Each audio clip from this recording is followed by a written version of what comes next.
Murray Price grew up in Lexington, South Carolina. He was 20 years old when Pearl Harbor was bombed. Not quite old enough for the draft, Murray immediately volunteered to join the U.S. Army Air Corps. He would later be surprised to discover that he was one of only 2 cadets who passed the test at Fort Jackson on their way to becoming B-24 pilots. As a second lieutenant, Murray became the co-pilot of a 10-man crew aboard a B-24 Liberator named the Complete Miss. The air crew was sent to Saipan to take part in the initial bombing of Iwo Jima before the invasion forces landed. On their 5th bombing mission, the bomber squadron was attacked by 12 Japanese Zeros. The enemy plane singled out a wounded B-24 called the Puddle Jumper 3 and shot it to pieces while Murray watched in horror, unable to help his fellow airmen as their plane fell from the sky. After that mission, things were never the same for Murray and members of his crew. The pilot and the waist gunner both experienced extreme battle fatigue and were hospitalized, which meant Murray was now the pilot, in charge of the crew and the $250,000 U.S. government-issued B-24, a huge responsibility for a 22-year-old kid.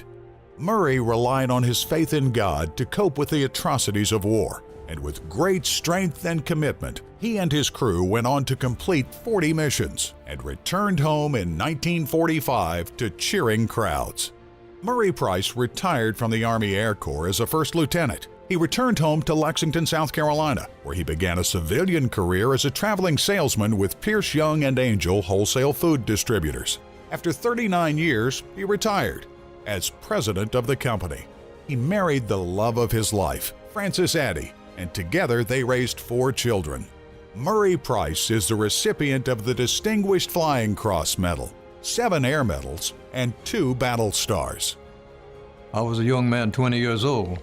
I knew if I didn't volunteer sometime soon I would be drafted. So I went to Fort Jackson, was accepted to take the aviation cadet exam. There were 16 of us went out to the fort to take this exam. 2 of us passed, so I was very fortunate to get started in the aviation cadets. The romance and the thrill of flying was something that, of course, entered into my decision to try to join the Air Force. I was called into the aviation cadet program in March 11th, 1943, and through different processes of training, came to be a 4-engine, multi-engine pilot, second lieutenant, graduated January 7th, 1944. And then I was assigned to a B-24 Liberator, 4-engine bomber, which has a crew of 10 men.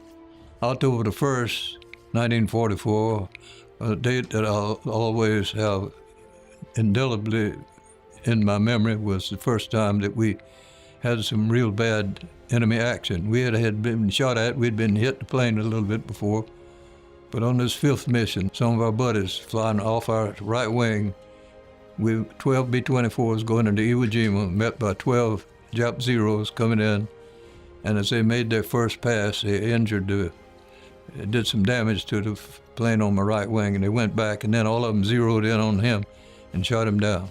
Of course, there was nothing you could do. We had to stick together. And in about another 30 seconds, I looked back and boom, big explosion, 10 men going like that. But they were fellas that we'd been in training with in the States and in Hawaii before we shipped down. And we'd had chow with those guys the night before, played cards with them, talked about home with them, talked about all kind of things. And so anyway, I'll never forget hearing as they were being shot, as they were going down, out of my peripheral vision, I could see a trail of smoke. And old Fred Snyder, the pilot, I remember hearing him yell out, said, "Oh, God, slow up and wait on me." I said, "I've been hit, my co-pilot's hit too." So that was the first real tough combat we had. When we got back, we landed, my pilot had a nervous breakdown. So did one of my waist gunners. After that, I took over as pilot, so I was first pilot from then on. 22-year-old kid in charge of a big airplane and 10 men. When we first went overseas to combat missions, the number you had to fly for reassignment to finish your tour of duty was 30. I'd been there a short while and they raised it to 35. After I had about 20, 25 missions, they raised it to 40. So I flew 40 combat missions. As a young man, I was a man of faith. I wasn't a churchy, a goody-goody boy, but I think I was normal, I was average. And I always had a strong faith, and I believed that the good Lord was going to take care of me, and I don't think it changed me an awful lot, having been through a combat experience. It did, of course, one thing, it did make me appreciate the good things that are available in this world. When I finished my 40 missions, we were sent home for reassignment.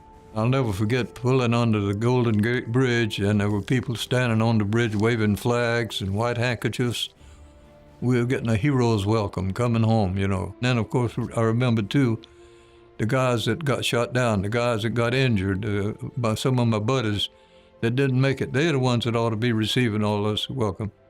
And I remember standing there with a lump in my throat and tears in my eyes, and a very extremely emotional feeling about being recognized as heroes, and we didn't really feel deserving. These are the guys that got shot down. These crippled guys, they're the ones. We guys that got back without being injured, we just had so much to be thankful. The good Lord was just so good to us. When I got out of the service, of course, you had to begin to realize, well, you're back into a different world again. You got to make your way into the civilian world. I went and talked to a couple of wholesale grocery people, and fortunately I was hired. And I spent 9 years as a salesman, a wholesale food grocery salesman. And out of the 9, I was a leading salesman with the company for the 8 out of the 9 years. And after that, I was given a promotion to a supervisor position and worked my way up the ladder to retired 39 years later as president of the company. My wife was a young lady, a beautiful young lady, that we graduated from high school together. We had dated a few times, casually, but not seriously. But when I got out of the service and came home, and I called her, and it turned out it was magic. She was the prettiest, sweetest, most wonderful person I'd ever seen in my life. We had 69 beautiful years together. I happen to still have the flag that my mother had, the Blue Star flag that hung on the front of her house, front porch. And I was really and truly not aware of this Blue Star mother's situation while I was in service. I learned about it later on after I got home. But it was quite an emotional experience to know that your parents and your mothers had a banner or a recognition that wanted people to know that, hey, a member of my family is in active service.